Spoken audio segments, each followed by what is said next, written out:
جمعے کے دن کے فضائل۔ جمعے کے دن فجر کی بعد جماعت نماز۔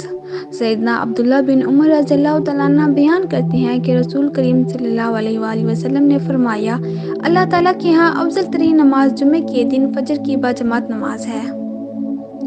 افضل اليوم، اے لوگوں جو ایمان لائے، جب اذان دی جائے نماز کے لیے جمعے کے دن تو دوڑ پڑو اللہ کے ذکر کی طرف اور چھوڑ دو خرید و فروخت، یہ زیادہ بہتر ہے تمہارے لیے اگر تم جان لو۔ حضرت ابو ہریرہ رضی اللہ تعالیٰ عنہ سے روایت ہے کہ آپ صلی اللہ علیہ وآلہ وسلم نے فرمایا، جو مجھ پہ ایک بار درود پاک پڑھے گا اللہ اس پہ 10 رحمتیں نازل فرمائے گا۔ نبی کریم صلی اللہ علیہ وآلہ وسلم نے فرمایا، جو شخص جمعے کے دن غسل کرے اور خوب اچھی طرح پاکی صاف کرے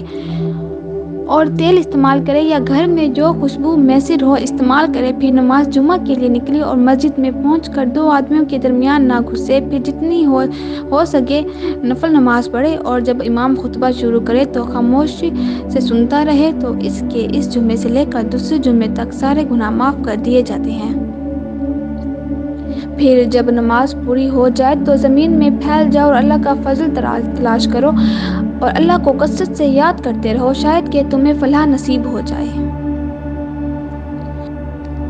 اور جب انہوں نے تجارت اور کھیل تماشا ہوتے دیکھا تو اس کی طرف لپک گئے اور تمہیں کھڑا چھوڑ دیا، ان سے کہو جو کچھ اللہ کے پاس ہے وہ کھیل تماشا اور تجارت سے بہتر ہے اور اللہ سب سے بہتر رزق دینے والا ہے۔ جمعے کی سنتیں: سورۃ الکہف کی تلاوت، غسل کرنا،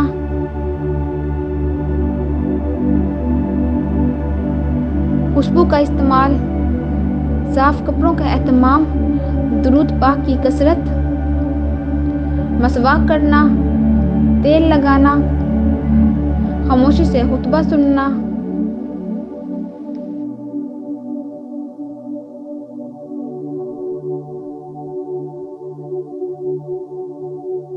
جمعے کے دن دعا کرنے کے آداب۔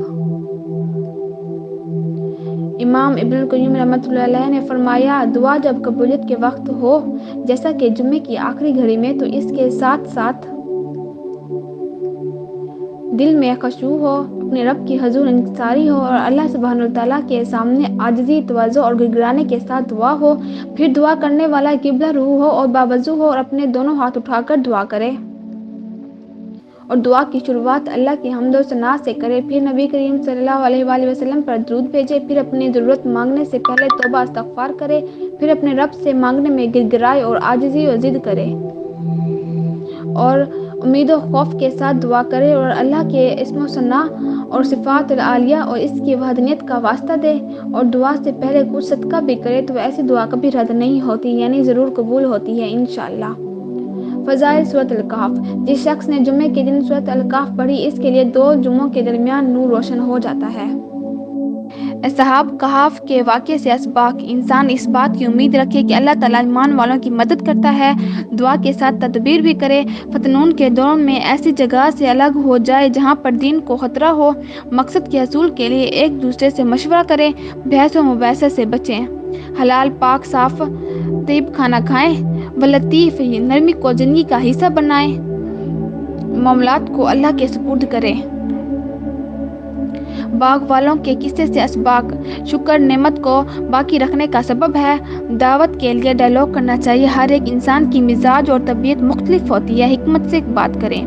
مال اور اولاد آزمائش ہے، عموماً تکبر انہی راستوں سے آتا ہے، نیکیاں ہی باقی رہ جانے والی ہیں، فانی کو باقی رہنے والے اعمال پر ترجیح نہ دیں، سارے اختیارات کا مالک اللہ سبحانہ وتعالیٰ ہے، اللہ سے بڑھ کر کوئی قوت نہیں، ماشاء اللہ لا قوت الا باللہ۔ مومن آخرت کے بارے میں پر امید رہتا ہے۔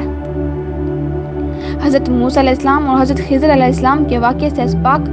زادرات ساتھ لے کر جائیں، ہر علم والے کے اوپر ایک علم والا ہے، والدین کی نیکی سے اولاد کو بھی فائدہ پہنچتا ہے، علم حاصل کرنے کے لیے سفر کرنا چاہیے اور سفر میں کسی کو ساتھ لے جائیں، علم حاصل کرنے کے لیے صبر بے حد ضروری ہے اور صبر علم حاصل کرنے سے آتا ہے، اللہ تعالیٰ غیب کا علم جانتا ہے، کسی چیز میں کیا حکمت ہے وہی بہتر جانتا ہے۔ ذوالقرنین کے واقعے سے اسباق: کامیابی اور فلاح کے لیے اسباب اختیار کرنا بہت ضروری ہے۔ محتاج کی مدد کرنا اور اجر کی امید اللہ سے رکھنا چاہیے۔ فتنون کا سدباب مل جل کر کریں، لوگوں سے نرمی کا رویہ رکھیں، اپنے ذہنی، جسمانی اور مالی قوتوں کو اللہ کی راہ میں لگائیں، لوگوں کو آخرت اور جنت کی یاد دلائیں، لوگوں کے معاملے میں عدل و انصاف سے کام لیں۔ جمعہ کے روز اللہ تبارک و تعالیٰ کا کثرت سے ذکر ہونا چاہیے۔ دیکھو سورۃ الجمعہ کی آیت ہے، اور جمعہ کے احکام اور مسائل میں اللہ نے کہا وَاذْكُرُوا اللَّهَ كَثِيرًا لَعَلَّكُمْ تُفْلِحُونَ۔ جمعہ کے احکام اور مسائل کے فوراً بعد کہ اللہ کا زیادہ سے زیادہ ذکر کرو تاکہ تم کامیاب ہو جاؤ، یہ عبادت کا دن ہے، تو صبح سے شام تک جتنا زیادہ اللہ کا ذکر ہو سکتا ہے اس دن ذکر کا اہتمام ہونا چاہیے۔